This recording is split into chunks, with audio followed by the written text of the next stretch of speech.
O ar que se respira aqui no recôncavo tem o peso do melaço e o cheiro da cana esmagada, uma doçura doentia que se mistura ao odor de suor e medo. É um calor que não aquece, mas sufoca, que gruda na pele como uma segunda camada de cativeiro. Nascido e criado nestas terras, aprendi a decifrar o mundo não pelas palavras, que são perigosas e raras, mas pela densidade da atmosfera. Há dias em que o ar é tão pesado de silêncio e vigilância que mal se consegue respirar fundo. O sol que castiga os campos de cana-de-açúcar até que brilhem como um mar de lâminas é o mesmo que cega os olhos para a injustiça. Este mundo é um engenho que não mói apenas a cana, mas também as almas dos homens, e eu sou apenas mais um grão a ser triturado pela engrenagem implacável do senhorio, sentindo o gosto de ferrugem e desespero em cada lufada de vento quente que sopra do mar. Antes mesmo que o primeiro raio de sol sangre no horizonte, é o sino que nos arranca do sono. Não é um chamado, é uma ordem de ferro, um som que corta a névoa da madrugada e se crava em nossos ossos. Cada badalada é um lembrete do nosso lugar, do tempo que não nos pertence, da vida que é medida em tarefas e não em anos. Na senzala, o despertar é um murmúrio coletivo de corpos doridos se erguendo do chão de terra batida, um ritual silencioso de resignação. Enquanto a casa grande dorme em seus lençóis de linho, protegida por paredes grossas e pelo poder, nós já estamos de pé, vestindo nossos trapos, preparando os corpos para mais um dia de servidão. O sino não anuncia um novo dia, ele apenas confirma que a noite não nos libertou e que o pesadelo continua sob a luz do sol com a mesma precisão e crueldade de sempre. Meu lugar é dentro da casa grande, um privilégio que é também uma maldição. Aqui, o chão de madeira de lei brilha tanto que reflete meu rosto como uma mancha escura e disforme. Tenho que andar com cuidado, sem fazer ruído, como um fantasma, cuja única função é zelar pela ordem de um mundo que me nega a existência. As paredes brancas são frias ao toque, mesmo sob o calor infernal da Bahia. Os móveis de jacarandará, pesados e escuros, parecem guardar os segredos e as tristezas de gerações de senhores. Aprendi a ver sem ser visto, a ouvir sem parecer que escuto. A opressão aqui não é feita do estalo do chicote, mas de um silêncio denso, carregado de expectativas e desprezo. Sou uma sombra que serve, limpa e desaparece, testemunhando a vida dourada e vazia de meus donos, uma vida construída sob a nossa anulação. A senzala, para onde retorno quando a noite cai, é o oposto exato da brancura e do espaço da casa grande. É escura, úmida e cheia de corpos. Dormimos amontoados, compartilhando o calor e as dores silenciosas. Foi lá que vi meus pais pela última vez, antes de serem vendidos para uma fazenda no sul, levados como se fossem sacas de açúcar. A dor daquela separação nunca me abandonou. Ela me ensinou que qualquer laço de afeto é um risco, um convite para que o sistema o arranque de nós com a mais absoluta indiferença. Por isso me fechei. Na senzala, trocamos olhares que dizem mais que palavras, cantamos canções tristes que são preces e desabafos, mas raramente confiamos plenamente. A desconfiança é uma ferramenta de sobrevivência, a única que o Senhor não conseguiu nos tomar. O coronel Francisco é o dono deste ar, desta terra e de todos os corpos que nela habitam. Ele não caminha, ele inspeciona seu domínio. O som de suas botas no assoalho da casa grande é um trovão que anuncia sua presença, e todos nós nos encolhemos instintivamente. Seus olhos claros são frios e calculistas, avaliando o valor de tudo o que vê, inclusive de nós. Para ele, não somos homens, somos peças de sua propriedade, ferramentas que devem funcionar sem falhas. Sua voz é baixa, mas carrega o peso de uma sentença final. Uma palavra sua pode significar a chibata, a venda ou a morte. Ele personifica a ordem deste mundo, uma ordem baseada na força bruta e na crença inabalável de sua própria superioridade. Vê-lo é sentir o peso esmagador da nossa condição, a impossibilidade de qualquer coisa que não seja a obediência cega e o medo constante. Dona Amélia, a sinhá, é uma figura de porcelana frágil presa nesta fortaleza de brutalidade. Ela se move pela casa como um suspiro, envolvida em vestidos de seda que sussurram sua presença nos corredores silenciosos. É jovem, bela, mas seus olhos carregam uma tristeza antiga, um luto que parece não ter fim. Ela raramente fala, e quando o faz, sua voz é quase inaudível, como se temesse quebrar o silêncio opressor que o marido impõe. Eu a observo de longe, enquanto sirvo o jantar ou limpo os salões. Vejo-a parada por horas diante de uma janela, olhando para os canaviais como se buscasse uma fuga que nunca virá. Há nela uma solidão tão profunda quanto a nossa, uma prisão dourada que a consome por dentro. Ela é a prova de que a opressão deste lugar não se limita à cor da pele, embora a sua jaula seja infinitamente mais confortável que a nossa. Minha função é ser invisível, uma extensão das vontades da casa. Sirvo as refeições em silêncio, sentindo a tensão entre o coronel e sua esposa cortar o ar como uma navalha. Eles comem em pratos de porcelana fina, com talheres de prata que tilintam no silêncio sepulcral da sala de jantar. As conversas são raras e formais, trocas monossilábicas que escondem um abismo de ressentimento e dor. Eu permaneço de pé, encostado na parede, esperando por um gesto, um aceno que me autorize a servir mais vinho ou a retirar um prato. Sou testemunha de uma guerra fria, de uma infelicidade contida que envenena cada canto daquela casa. É um teatro de normalidade, onde todos desempenham seus papéis à perfeição. E o meu é o de não ter rosto, nem voz, nem opinião, apenas mãos que servem e ouvidos que se fingem de surdos. No centro do pátio principal, onde o sol bate sem piedade, ergue-se o pelourinho. Não é apenas um poste de madeira, é o altar onde nossa humanidade é sacrificada em nome da ordem e do lucro. A madeira escura é lisa pelo uso, manchada por décadas de sangue e suor. Ninguém o encara diretamente, mas sua presença domina a paisagem, um lembrete constante do preço da desobediência. Mesmo quando está vazio, podemos quase ouvir os gritos que ele já testemunhou, sentir o cheiro de carne rasgada no ar. É para lá que são levados os fugitivos capturados, os que ousam responder, os que roubam um pedaço de cana para matar a fome. O pelourinho é a materialização do poder do coronel, a prova de que nossas vidas estão suspensas por um fio e que este fio é segurado por sua mão impiedosa. Eu carrego o som do chicote na memória da minha pele, mesmo que nunca tenha sido açoitado com a fúria que vi ser despejada sobre outros. Lembro-me de ser criança e me esconder na senzala, tapando os ouvidos com as mãos, enquanto os gritos de um homem ecoavam pelo vale.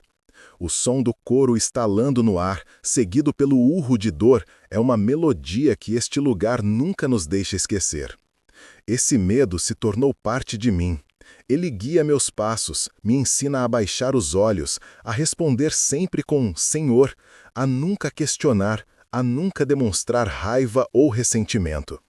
A dor física cicatriza, mas a humilhação de ser tratado como um animal na frente de todos, de ter seu espírito quebrado publicamente, essa é uma ferida que sangra para sempre, por dentro, onde ninguém pode ver. A vigilância é constante e vem de todos os lados. O feitor, um homem branco de poucas palavras e olhar cruel, patrulha os limites da fazenda a cavalo, seu chicote sempre à mão. Seus olhos parecem estar em todas partes, perscrutando os canaviais, os pátios, as janelas da senzala. Mas o perigo não vem apenas dele. O sistema nos força a vigiar uns aos outros. Uma palavra dita fora de hora, um plano de fuga sussurrado na escuridão, pode ser trocado por uma porção extra de comida ou por um tratamento menos severo. A confiança é um luxo que foi erradicado. Vivemos em uma teia de suspeitas, onde cada olhar pode ser uma acusação e cada silêncio uma conspiração. O isolamento é a mais eficaz das correntes, pois nos impede de nos unirmos, nos mantém fracos e separados, presos em nosso próprio medo. Mas algo mudou nos últimos meses. Um novo tipo de silêncio, mais pesado e agourento, desceu sobre a Casa Grande. Dona Amélia, cuja barriga cresceu sobre os vestidos largos, desapareceu de vista, trancada em seus aposentos. O coronel Francisco está mais sombrio do que nunca. Seu humor é uma tempestade prestes a desabar, e sua crueldade com os trabalhadores do eito aumentou. Sente-se no ar uma tensão desconhecida, um segredo que apodrece por trás das paredes caiadas. Eu, em minha invisibilidade, capto fragmentos, sussurros entre as mucamas, olhares assustados trocados quando o coronel passa, a porta do quarto da Sinhá trancada por fora. Sinto que estamos à beira de um abismo e que algo terrível, nascido do silêncio e da dor daquela casa, está prestes a vir à luz e nos arrastar a todos para a escuridão. Meu nome é Joaquim, um nome que não escolhi, dado a mim como se marca o gado, para que o Senhor saiba a quem sua propriedade pertence. Minha história não começa com meu nascimento, mas com a perda que me definiu. Eu era menino, pequeno, o suficiente para me esconder atrás das saias de minha mãe, quando os vi pela última vez.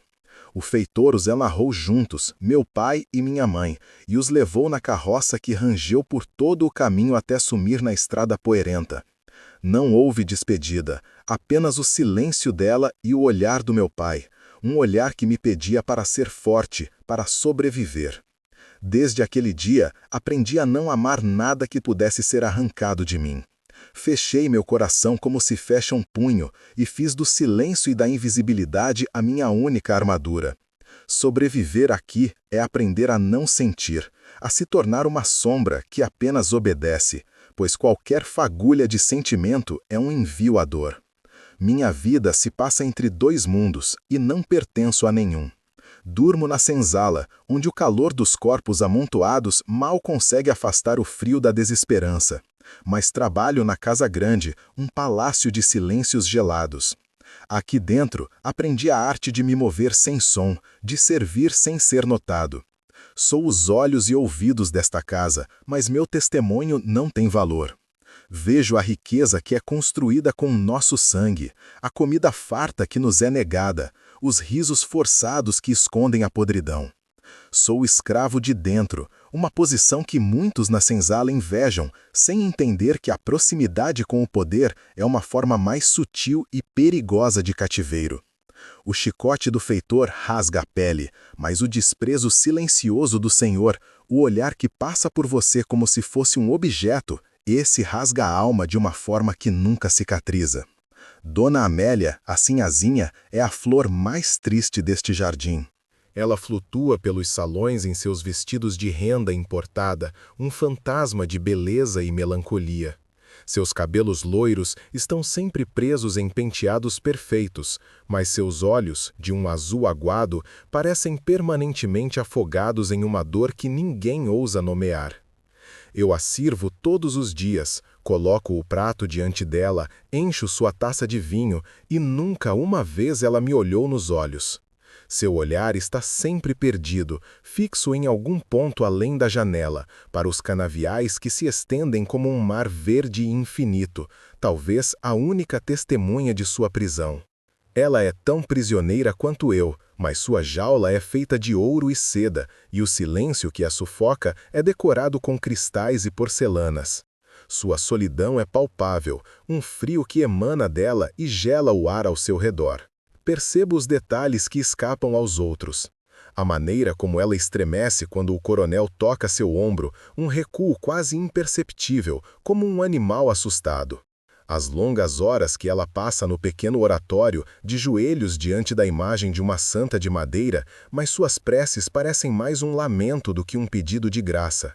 Às vezes, a encontro no Jardim dos Fundos, perto do velho pé de mangueira, o mesmo lugar onde, anos atrás, encontrei o corpo de um dos mucamos, um rapaz letrado que ousara ensinar outros a ler.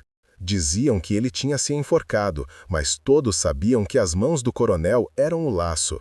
Desde a morte dele, uma parte de Dona Amélia parece ter morrido também.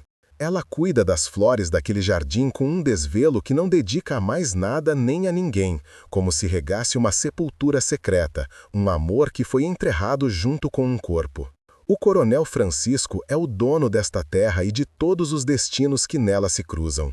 Ele não é um homem, é o próprio engenho em forma de gente, duro, implacável e moedor de vidas. Sua presença impõe um silêncio pesado e até o ar parece se curvar à sua passagem. Seus olhos cinzentos não veem pessoas, apenas calculam o valor e a utilidade de cada peça em seu domínio. Sua voz, embora raramente elevada, corta mais fundo que qualquer lâmina, pois carrega o peso da autoridade absoluta, o poder de decidir sobre a vida e a morte com uma única palavra. Ele caminha por sua casa e suas terras com a certeza de quem se acredita um Deus, e nós, suas criaturas, devemos apenas baixar a cabeça e obedecer. O medo que ele inspira é a argamassa que mantém este império de pé, um medo frio, constante e que se infiltra em cada respiração. Ele personifica a violência que rege nosso mundo, uma violência que não precisa sempre do chicote para se manifestar. Ela está no jeito como ele se dirige à esposa em jantares formais, com um desprezo velado que a humilha diante dos convidados. Está na forma como ele negocia a venda de uma família na varanda enquanto toma seu café, com a mesma frieza com que discutiria o preço do açúcar. Eu o vi uma vez chutar um cão que se aproximou demais de suas botas, não por raiva, mas por pura indiferença, pelo simples exercício de seu poder sobre uma criatura mais fraca. Naquele momento, entendi que para ele não há diferença entre o cão, eu ou mesmo sua esposa.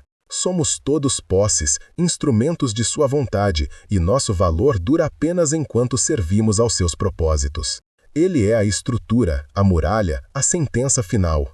Foi numa noite sem lua, quando a escuridão do recôncavo parecia engolir até mesmo as estrelas, que o chamado veio. Não foi um sino ou um grito, mas um toque suave em meu ombro, a mão fria de uma das mucamas mais velhas me arrancando de um sono raso e inquieto. Seus olhos na penumbra da senzala eram duas poças de pavor. "A senhor o chama", ela sussurrou, e a palavra soou como uma sentença. Caminhar da senzala para a casa grande naquela hora era quebrar uma lei não escrita, um convite para o chicote do feitor.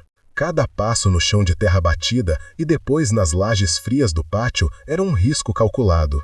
O ar estava parado, pesado com o cheiro adocicado da cana e o pressentimento de que eu andava em direção a um abismo do qual não haveria retorno. O silêncio da casa era diferente do silêncio do campo. Era um silêncio que ouvia, que julgava, um silêncio cheio de fantasmas e segredos. A porta dos aposentos de Dona Amélia estava entreaberta, uma fresta de luz de lamparina se derramando pelo corredor escuro como um dedo acusador. Entrei sem fazer ruído, meu corpo treinado para a invisibilidade. Ela estava de pé, perto da janela, mas não olhava para fora. Sua figura, sempre tão etérea e distante, parecia encolhida, a seda de sua camisola amassada como se ela tivesse lutado contra um demônio. O quarto, normalmente um santuário de perfumes florais e ordem, estava em desarranjo.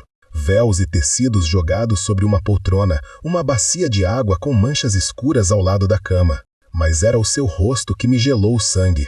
A máscara de tristeza melancólica tinha caído, revelando algo selvagem, desesperado. Seus olhos, antes perdidos, agora me fitavam com uma intensidade que queimava, e pela primeira vez eu não vi uma senhora, mas uma criatura encurralada, prestes a morder para sobreviver. Ela não disse meu nome, não houve preâmbulo, nem cortesia.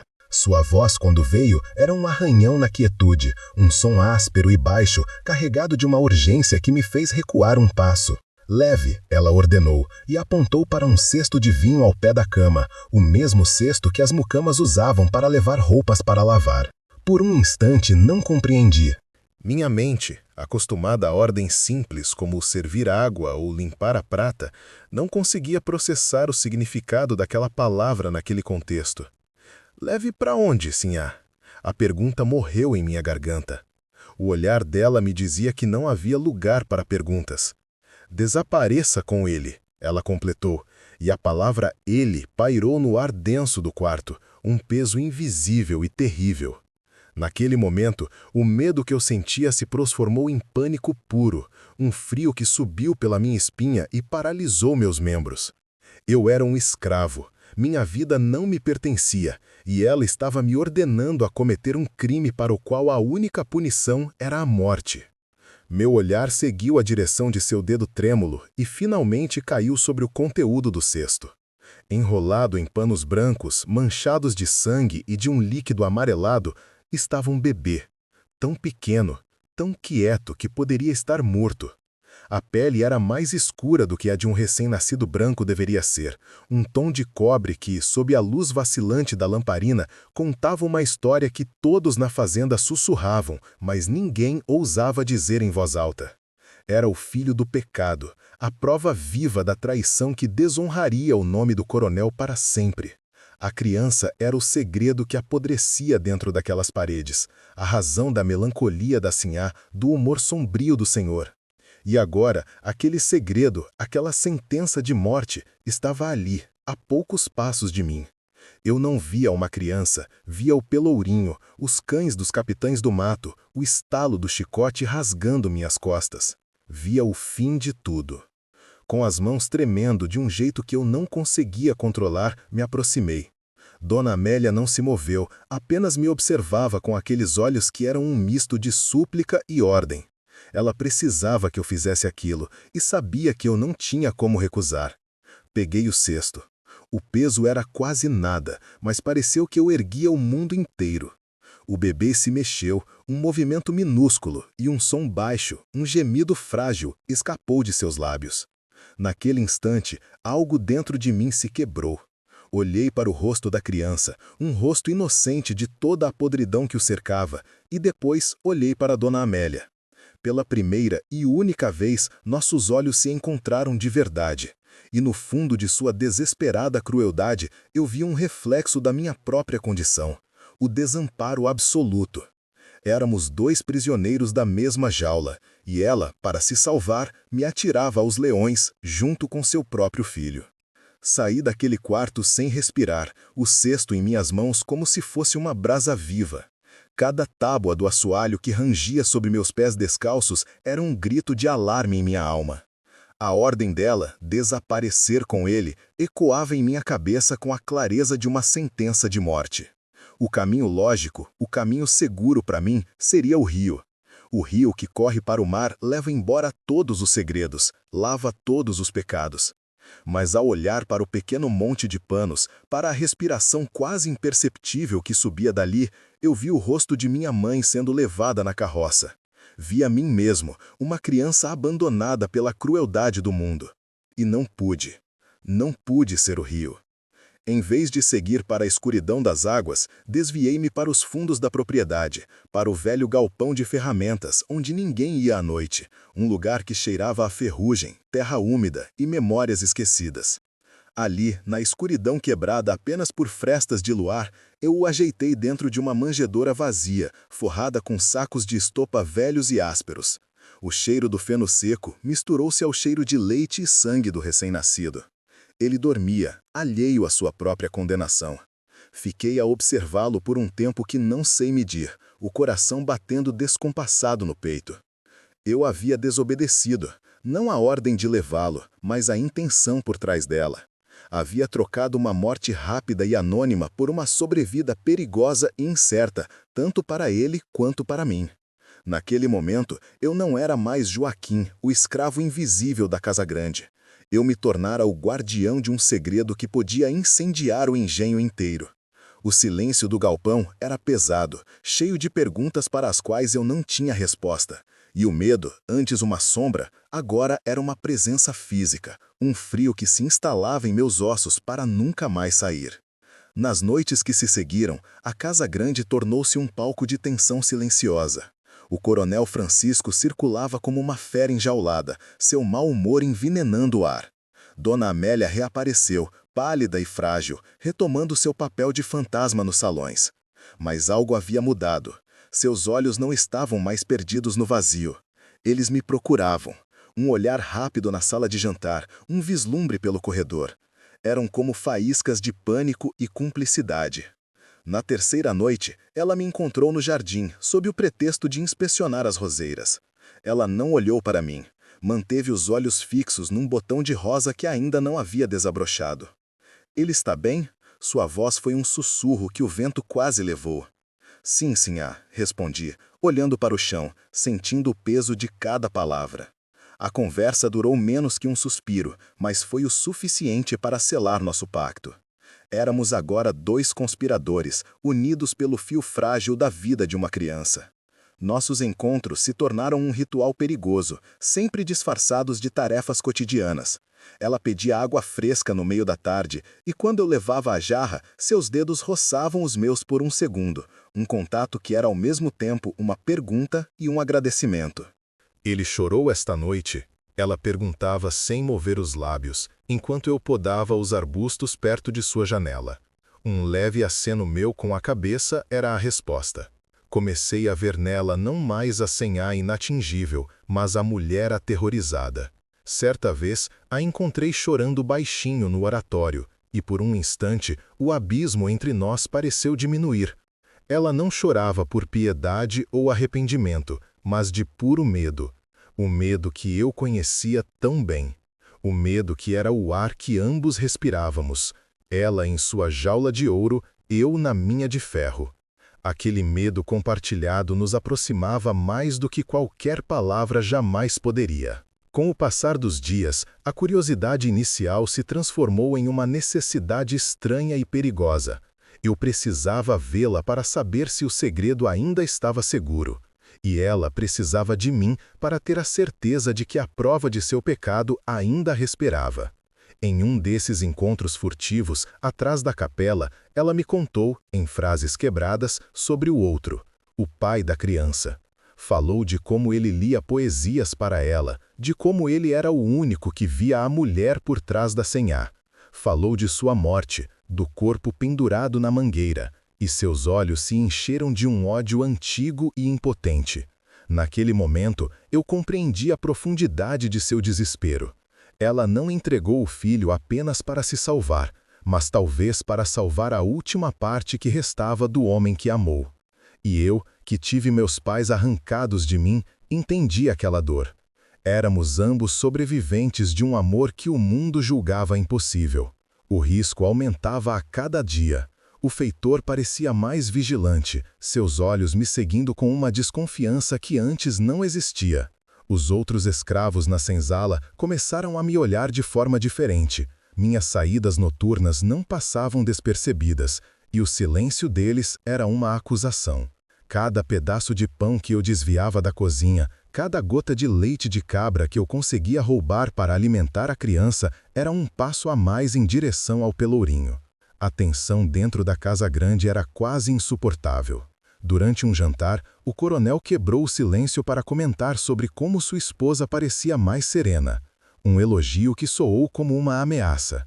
Senti o olhar de Dona Amélia sobre mim, um pedido mudo de socorro. Nós estávamos dançando na beira de um vulcão, e a qualquer momento o chão poderia se abrir e nos engolir. Uma noite, a febre tomou conta do menino. Sua pele pequena queimava, e seu choro era um som fraco e doloroso que cortava o silêncio do galpão. O desespero me tomou de uma forma que eu nunca havia sentido. Eu não sabia o que fazer. Corri para a casa, um ato de pura loucura, e esperei nas sombras até que Dona Amélia aparecesse na varanda, como fazia todas as noites, buscando um pouco de ar. Sem ar, sussurrei da escuridão, e ela se virou, assustada. Ele arde em febre. Vi o terror tomar conta de seu rosto. Ela desapareceu por um instante e voltou com um pequeno frasco de vidro e um pedaço de pano. Vá, ela disse, me entregando os objetos. É um remédio de ervas, faça-o beber. Naquele instante, não éramos mais senhora e escravo. Éramos um pai e uma mãe improvisados pela tragédia, lutando em segredo pela mesma vida frágil. De volta ao galpão, com as mãos trêmulas, pinguei o líquido escuro na boca do menino. Molhei o pano na água de um baú e passei por sua testa, seu peito, seus bracinhos. Fiquei ao seu lado a noite inteira, vigiando sua respiração, sentindo o calor de seu corpo diminuir aos poucos. Ao amanhecer, a febre havia cedido. Ele dormia um sono tranquilo. E eu, exausto, senti algo novo brotar em meio ao medo constante. Um tipo de afeto, um laço que se formava no silêncio, na cumplicidade do cuidado. Aquela criança, que me fora entregue como um fardo mortal, começava a se tornar minha. Não pelo sangue, mas pelo risco, pela vigília, pelo medo compartilhado. Eu estava cuidando não apenas do filho da Senhá, mas da única coisa naquele mundo que dependia inteiramente de mim para viver. E essa responsabilidade me dava um propósito que a escravidão sempre me negava. A conexão com Dona Amélia também se aprofundou, tornando-se uma teia complexa de dependência e ressentimento. Ela dependia de mim para manter seu segredo, e eu dependia de seu silêncio para continuar vivo. Mas havia mais. Havia momentos em que nossos olhares se cruzavam, e por um segundo, a hierarquia que nos definia se dissolvia. Certa tarde, enquanto eu limpava a prataria na varanda, ela se aproximou e, sem que ninguém visse, deixou cair um pequeno figo maduro perto de minha mão. Foi um gesto mínimo, mas carregado de significado. Era um agradecimento, um reconhecimento, um alimento para mim e, por extensão, para seu filho. Aceitei o figo em silêncio, sentindo seu suco doce e a amargura de nossa condição. Éramos ambos aliados e prisioneiros um do outro, e essa aliança era a coisa mais perigosa e talvez a mais humana que eu já havia experimentado. Naquela mesma semana, o coronel Francisco reuniu todos os escravos no pátio. Seu rosto era uma máscara de fúria contida. Ele anunciou que um dos potos mais valiosos de sua criação havia desaparecido do pasto durante a noite. Ninguém rouba de mim. Sua voz era baixa e cortante como vidro quebrado. Ele caminhou lentamente diante de nós, seus olhos frios passando por cada rosto, procurando um sinal de culpa. Eu mantive minha cabeça baixa, o coração martelando contra as costelas, o gosto de medo na boca. Seus olhos pararam em mim. Demoraram-se por um tempo que pareceu uma eternidade. Ouvi dizer que você tem andado muito pelos arredores à noite, Joaquim, ele disse, e o mundo inteiro parou de girar. O feitor, ao seu lado, deu um passo à frente, o chicote balançando preguiçosamente em sua mão. O ar ficou parado, suspenso pela acusação do coronel. Senti o peso de 200 pares de olhos sobre mim, os olhos de meus irmãos de cativeiro, cheios de medo e de uma certa pena antecipada. O feitor moveu o peso do corpo de um pé para o outro, um gesto pequeno que era um prelúdio para a violência, e o som do couro do chicote arrastando na poeira foi a única coisa que quebrou o silêncio. Baixei a cabeça, fixando o olhar em minhas próprias mãos calejadas, a máscara da submissão que aprendi a usar desde criança. Não respondi, pois qualquer palavra seria uma corda a mais em meu pescoço. O silêncio era a minha única defesa. Após uma eternidade contida em segundos, o coronel estalou a língua, um som de puro desprezo. "Suma da minha frente", ele disse, e a ordem foi como um perdão que era também uma ameaça. Voltei para meus afazeres, sentindo suas costas queimarem nas minhas costas, sabendo que eu não havia sido absolvido, apenas marcado. A suspeita dele agora tinha um nome, e era o meu. Naquela mesma noite, a escuridão parecia ter um peso diferente, uma densidade que sufocava. Eu sabia que não poderia mais me arriscar a ir ao galpão, que os olhos do feitor estariam me vigiando das sombras. O medo pela criança era uma brasa em meu peito, mas o medo pelo meu próprio couro era um gelo em minhas veias. Foi então que ela veio. Não na varanda, não no jardim, mas na soleira da senzala, uma aparição de seda branca na boca da escuridão e da miséria. Ninguém nunca havia visto assim ali.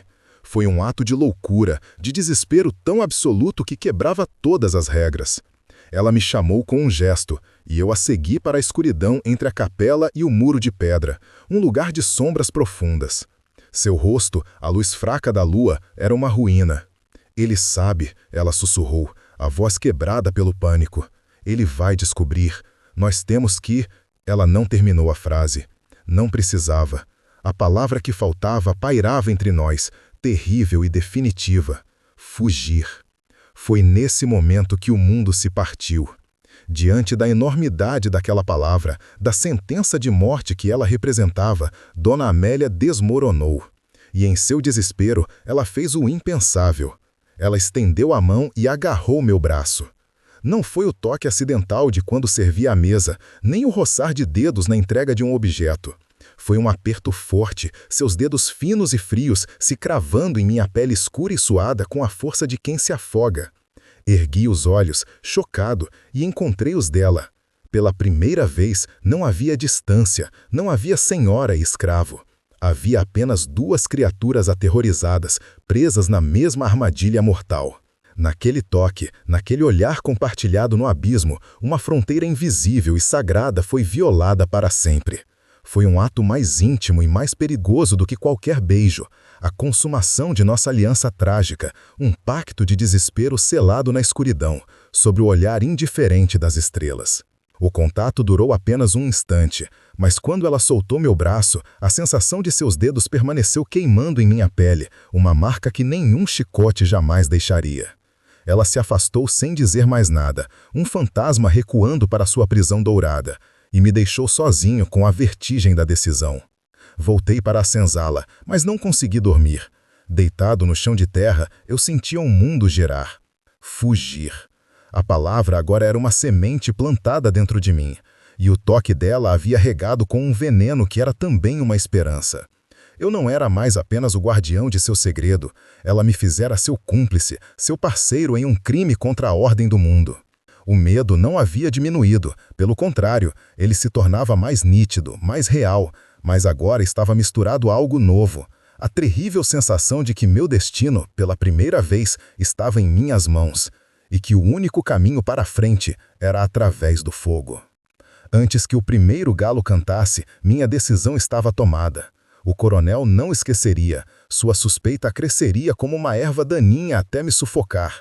Ficar era esperar pela chibata, pelo tronco, pela morte lenta.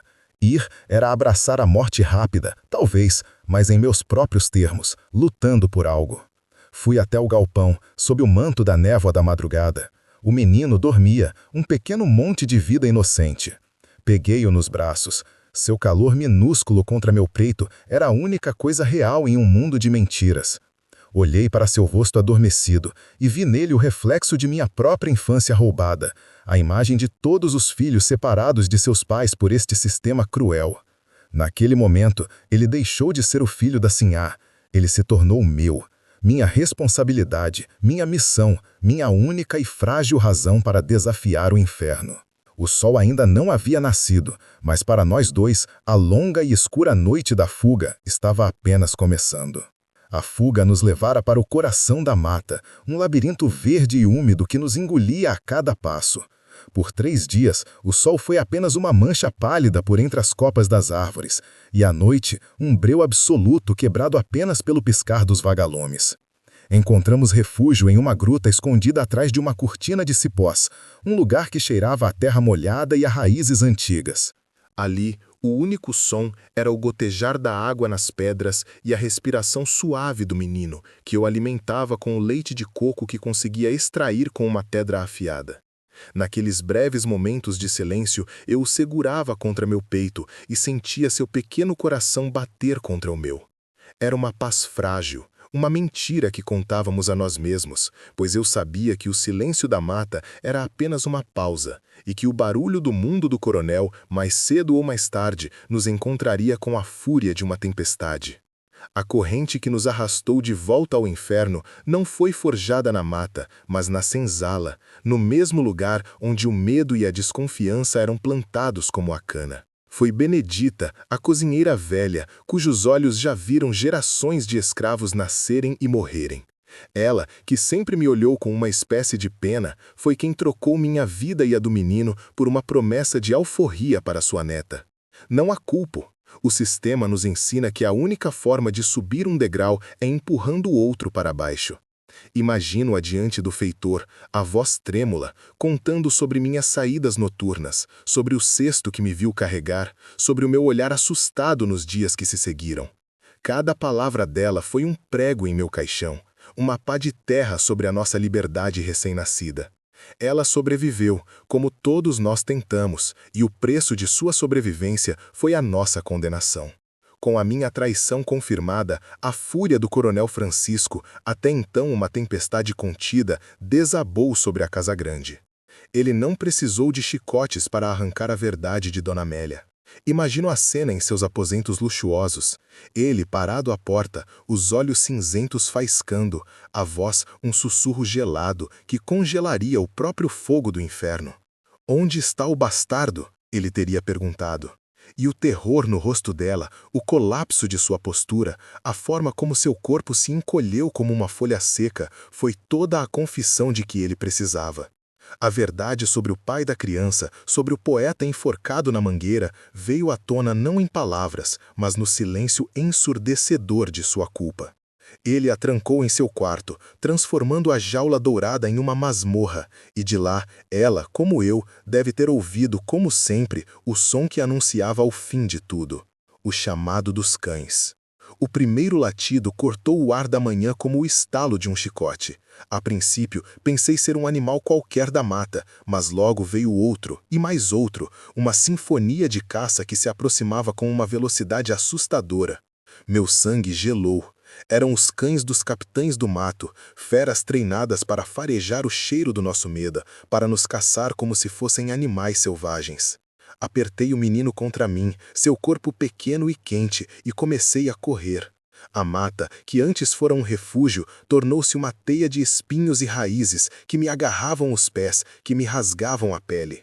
O som dos latidos se misturava aos gritos dos homens, vozes brutais que ecoavam entre as árvores, gritando meu nome. Não havia para onde ir. Cada caminho era uma armadilha, e o som da perseguição estava em toda parte, cercando-me, sufocando a última centelha de esperança que me restava. A corrida terminou de forma abrupta e violenta. Meus pulmões ardiam, minhas pernas, exaustas, cederam. Tropecei em uma raiz e caí, usando meu corpo como escudo para proteger a criança do impacto. Antes que eu pudesse me levantar, eles estavam sobre nós. As sombras dos cães, com suas bocas abertas e dentes à mostra, formaram um círculo ao nosso redor. O cheiro de seu hálito quente e de sua fúria encheu o ar. Logo em seguida, as botas pesadas do feitor pisaram as folhas secas ao meu lado. Não olhei para cima. Mantive meus olhos fixos no rosto do menino, que, assustado com o barulho, começara a chorar. A sombra do homem me cobriu por inteiro, e a ponta fria de uma arma tocou minha nuca. O choro da criança era o único som que importava, uma última canção de ninar antes da escuridão que descia sobre nós, inevitável e absoluta. O retorno à fazenda não foi uma caminhada, mas uma procissão de vergonha, arrastado por cordas que me cortavam os pulsos, com o menino chorando em meus braços. Cada passo era um golpe, cada olhar dos outros escravos que saíam para nos ver passar era uma faca em minha alma. Eles não me olhavam com raiva, mas com uma pena aterrorizada, pois em mim via um reflexo de seu próprio destino, a prova viva da impossibilidade da fuga. O feitor caminhava ao meu lado, o rosto impassível, mas os olhos brilhando com a satisfação cruel de quem cumpre seu dever mais sagrado, o de devolver a propriedade fugida ao seu dono. O choro do menino era o único som que quebrava o silêncio pesado daquela manhã, um lamento inocente que anunciava a tragédia que estava por vir. Ele chorava por todos nós, por um mundo que nos negava até o direito de nascerem em paz, e seu pranto era a trilha sonora de nossa derrota. No pátio, sob o olhar implacável do pelourinho que me aguardava como um velho amigo, o coronel Francisco estava à nossa espera. Ele não gritou, não pragmágio. Sua fúria era de um tipo mais antigo e terrível, uma fúria fria que congelava o ar ao seu redor. Ele me olhou, mas seu olhar passou por mim como se eu fosse um inseto e pousou na criança em meus braços. Com um gesto, ordenou que o feitor me soltasse. Então, ele mesmo se aproximou e, com uma delicadeza que era mais assustadora que qualquer violência, tomou o menino de meus braços. A criança, como se sentisse a morte em seu toque, parou de chorar instantaneamente. O silêncio que se seguiu foi absoluto, quebrado apenas pelo zumbido das moscas sobre o sol quente. Naquele momento, eu soube que o havia perdido para sempre, que minha breve e desesperada paternidade havia chegado a um fim brutal e definitivo. Então, eles a trouxeram. Dona Amélia não desceu as escadas da casa grande como a sinhá que eu conhecia, flutuando em seus vestidos de seda. Ela foi empurrada para fora por duas mucamas, o cabelo desgrenhado, o rosto manchado de lágrimas secas, vestida com um simples traje de viagem. Seus olhos não procuraram os meus. Estavam vazios, fixos num ponto de horror além de nós. O coronel não se dirigiu a ela, mas a todos nós, que éramos a plateia forçada de seu teatro de poder. Esta mulher desonrou meu nome e minha casa. Será enviada para um convento no sertão, onde passará o resto de seus dias pagando por seus pecados em silêncio. Antes de ser levada para a carruagem que a esperava, seu olhar finalmente cruzou com o meu. Não havia gratidão, nem súplica. Apenas o reconhecimento mudo de nossa ruína compartilhada, a confissão silenciosa de que estávamos ambos irremediavelmente perdidos. Com Dona Amélia desaparecendo na estrada poeirenta, o coronel voltou sua atenção para o pequeno fardo em seus braços. Ele olhou para o rosto da criança não como um homem olha para um filho, mas como um juiz olha para a prova irrefutável de um crime. Por um instante, pensei que ele mesmo o mataria ali, diante de todos. Mas sua crueldade era mais refinada. Ele se virou para o feitor, que aguardava em silêncio, e estendeu-lhe o bebê. Leve-o para onde o rio é mais fundo e as piranhas são mais famintas. Sua voz foi um sussurro que ecoou pelo pátio como um trovão. Ele deu as costas antes mesmo que o feitor pegasse a criança. Um ato de apagamento, de negação absoluta. Eu não vi o feitor se afastar, não precisei. Fechei os olhos e ouvi apenas o som de seus passos se distanciando, levando consigo a única fagulha de vida pela qual eu havia ousado lutar, para entregá-la à escuridão das águas. Meu julgamento foi rápido, pois minha sentença já estava escrita na madeira do pelourinho desde o dia em que nasci. Amarraram-me ao tronco, a madeira áspera e manchada de sangue roçando meu peito nu. O sol da Bahia queimava minhas costas, e o silêncio da multidão de escravos era um peso esmagador. O coronel não assistiu, ele não precisava. A execução de sua justiça era trabalho para homens inferiores. O feitor pegou o chicote, e o som do couro cortando o ar foi a última coisa que ouvi com clareza. A primeira chibatada foi como fogo líquido, um rasgo que ia da pele até a alma. Perdi a conta depois da terceira. Cada golpe era um lembrete de meu lugar, de minha ousadia, da minha anulação. O mundo se tornou um borrão de dor e zumbido, e a única imagem em minha mente era a de um pequeno rosto adormecido, seguro e quente. Uma memória que o chicote não conseguiria apagar, mesmo que tentasse. Quando a escuridão veio, eles me desamarraram e me jogaram de volta na senzala, um monte de carne rasgada e dor. As mulheres cuidaram de minhas feridas com emplastros de ervas e lamentos silenciosos. Eu sobrevivi, se é que se pode chamar a isso de vida. Meu corpo se curou, mas as cicatrizes que ficaram em minhas costas contam uma história que minha boca nunca mais ousou pronunciar. A vida no engenho voltou ao seu ritmo implacável. O sino continuou a tocar, a cana continuou a ser moída, e o poder do coronel Francisco se tornou ainda mais absoluto, solidificado sobre as ruínas de minha rebelião. Ele havia apagado o pecado, silenciado a esposa, punido o escravo e restaurado sua honra. A ordem do mundo havia sido restabelecida, e o preço desta ordem foi pago com o sangue de um inocente e com os pedaços da minha alma. Hoje, muitos anos depois, ainda sirvo nesta mesma casa. Sou uma sombra mais velha, mais silenciosa, um fantasma que carrega um cemitério dentro de si. O coronel envelheceu, seus olhos ainda são frios, mas agora carregam o peso dos segredos que enterrou. De Dona Amélia nunca mais se ouviu falar. Às vezes, quando o vento sopra forte dos canaviais, parece que ouço o choro fraco de um menino, um eco que só eu consigo escutar. Este engenho, como tantos outros, foi construído sobre histórias que não podem ser contadas, sobre vidas esmagadas para que outras pudessem florescer em sua glória de mentiras. E se prestarem atenção ao som do vento que atravessa estas terras, talvez consigam ouvir não apenas a minha história, mas os sussurros de inúmeras outras, levadas pela poeira vermelha e pelo cheiro doce e doentio da cana-de-açúcar.